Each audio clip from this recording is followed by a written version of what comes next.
Hello guys, magandang araw sa inyong lahat. Welcome to my channel.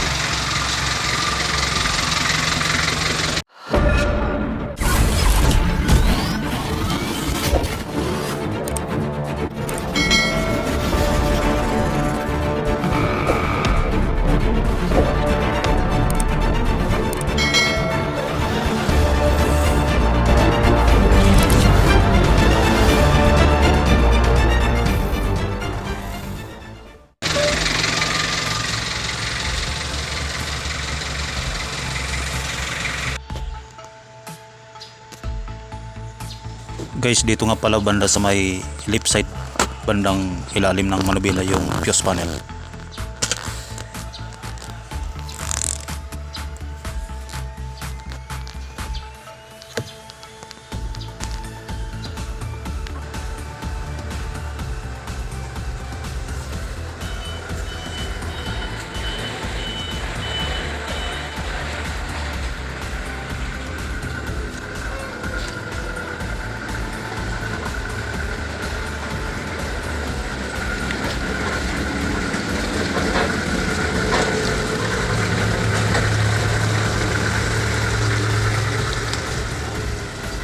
Guys, dito nga pala nakapisto yung fuse panel, mga relay saka mga circuit breaker dito sa bandang left side malapit sa may battery.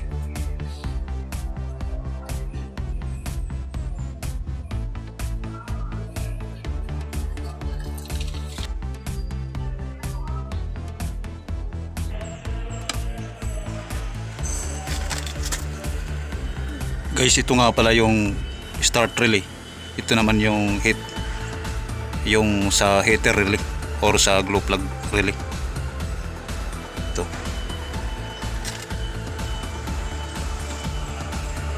Guys, kaya nag-hard starting kasi sira na itong relay, yung glow plug relay. Ito yung dahilan kaya hard starting.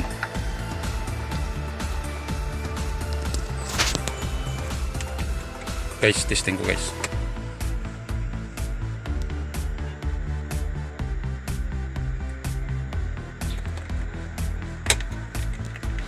Guys, pag on pa lang ng susi, makikita na yung sign ng heater plug or glow plug.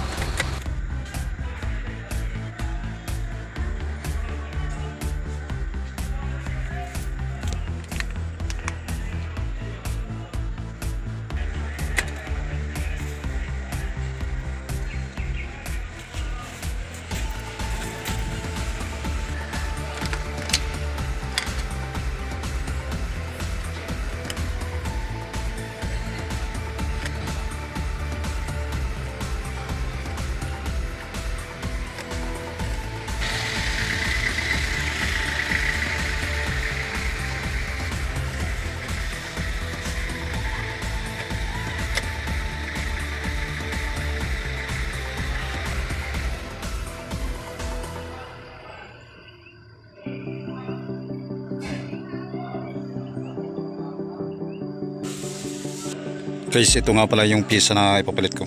Ito yung release para sa, ito yung relay para sa glow plug or sa heater para doon sa makina original.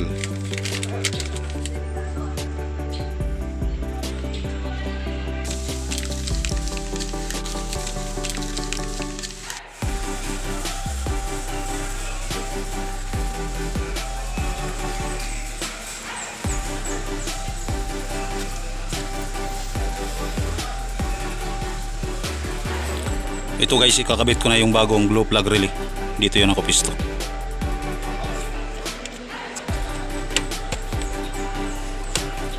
Yan guys, naikabit ko na yung glow plug relay. Ito nga pala yung start relay, ito naman yung glow plug relay.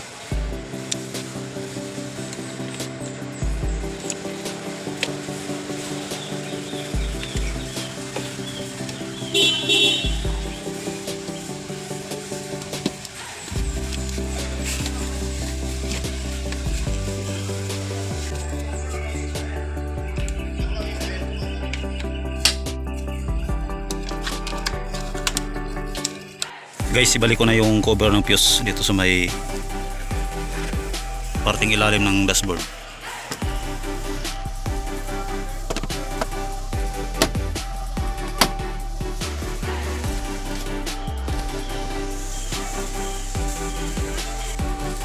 Guys, testing ko na guys.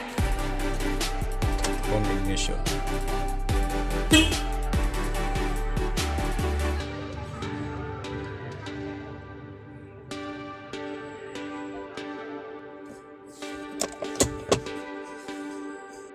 Guys, ang trouble pala nito, kaya lagi nasusunog yung glow plug relay.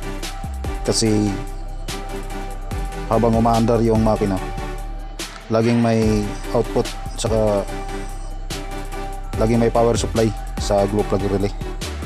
Kaya siya nababasted. Kaya ang ginawa ko, ginmodify ko siya, nilagyan ko ng push button switch. Guys, ang problema pala nitong service na Kia sa makina, kaya lagi nag-hard starting kasi, at saka palagi nasisira yung glow plug relay kasi laging may current output doon sa glow plug, palagi may kuryente doon sa glow plug relay, kaya siya nababasted yung glow plug relay.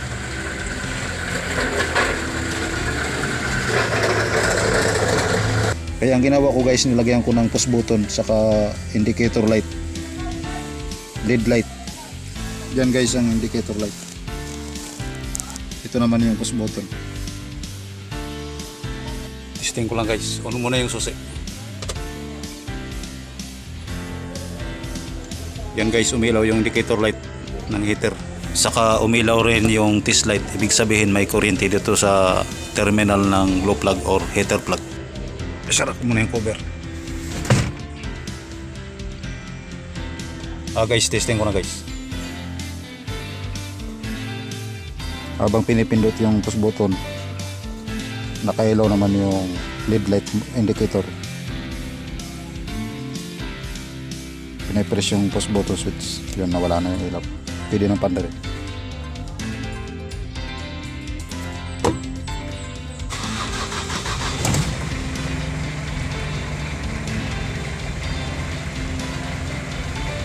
Yan guys, mandar na. One click. Kasi gumana na yung heater plug. Gumana na yung glow plug relay saka heater plug.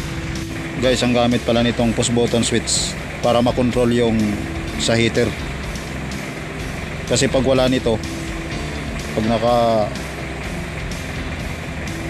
kasi nakatulak yan, tingnan mo guys, palagi pa rin may kuryente. Kaya ito yung pinaka-control niya, yung push button switch.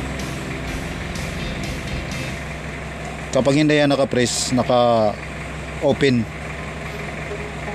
contact yan or disconnected, kaya wala siyang supply doon sa heater plug.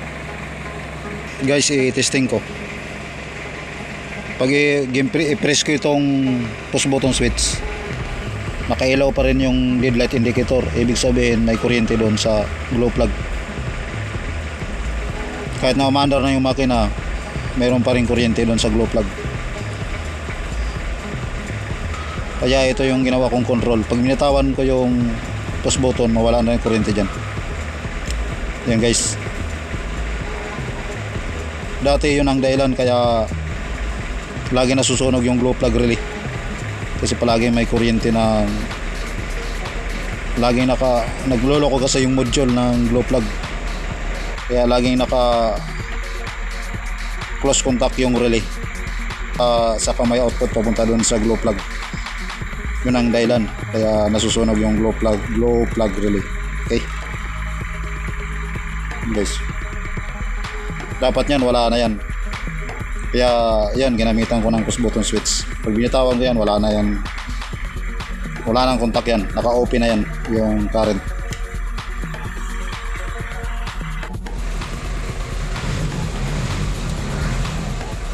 Okay guys,